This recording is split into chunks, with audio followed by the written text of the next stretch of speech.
Hello friend, welcome. मैं उम्मीद करूंगा कि आप सब लोग खैरियत से होंगे।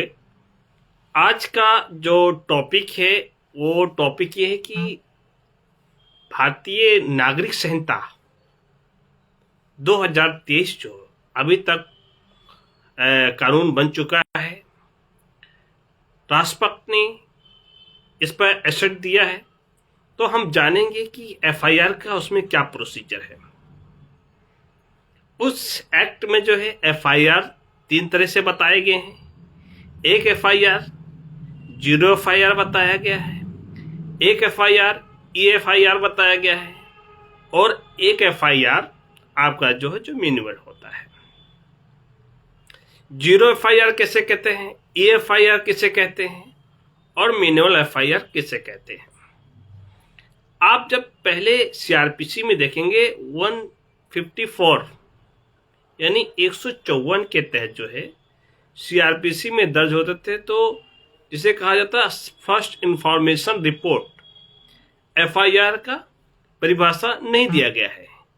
अब उसे इस एफआईआर की परिभाषा उसमें नहीं दी गई है। सीआरपीसी में पूरे एफआईआर की परिभाषा नहीं थी। अब एफआईआर के बारे में नई सरकार, नया भारत, नया कानून, उन्होंने जो है एफआईआर के बारे में बताया कि तीन तरह के एफआईआर होंगे। अब उस एफआईआर में जो है ईएफआईआर और जीरो एफआईआर लोग जान ले क्या कहते हैं। जो जीरो एफआईआर वो एफआईआर होता है कि जो घटना घटित हुआ उस स्थान छोड़कर, उस अधिकारिता को छोड़कर, उस जुरिडिक्शन को छोड़कर किसी अन्य थाने में आप एफआईआर पंजीकृत करा सकते हैं।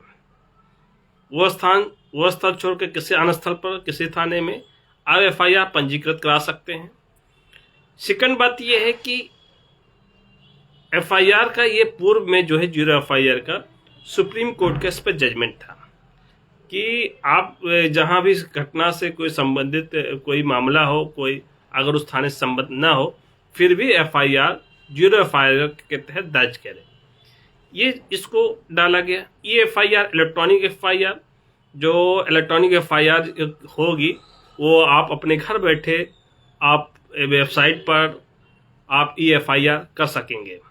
उसकी जांच होगी 3 दिन के अंदर जो है। उसमें जो है पुलिस आपका वेरिफिकेशन करेगा, थंब लेगा और सिग्नेचर लेंगे ई एफआईआर के जरिए।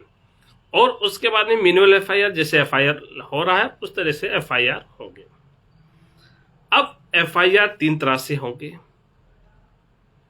अब इसमें यह है कि एफआईआर पहले अगर हम उसको, अगर एफआईआर भी ओरली भी होता है, रिटर्न भी होता है, तो 2 तरह से एफआईआर, कोई बोलकर एफआईआर दर्ज करा सकता है, कोई लिखकर एफआईआर दर्ज करा जाता है। जो व्यक्ति जिससे घटना से संबंधित वो बोलता है वही सारांश जो है एफआईआर के कंटेंट में शामिल होते हैं। तो नए कानून में जो है एफआईआर के बारे में बताया है कि कैसे कैसे एफआईआर होते हैं। एफआईआर से पूर्व जो है इसमें यह कानून दिया गया है कि प्रारंभिक जांच होना जरूरी है। प्रारंभिक जांच करेगी पुलिस, फिर एफआईआर रजिस्टर्ड करेगी। प्रारंभिक जांच क्या होता है कि पुलिस देखेगी परामा फसाई, क्या ये जो एफआईआर जो एप्लीकेशन दी गई है, क्या ये एप्लीकेशन शत प्रतीत होता है कि नहीं होता है। अगर शत प्रतीत होता है तभी जो है वो एफआईआर को रजिस्टर्ड करेगी।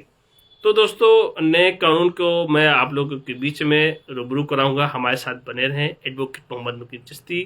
इसी के साथ मैं अपनी बातें यहीं पर विराम लगाता हूं। Thank you. Allah Hafiz.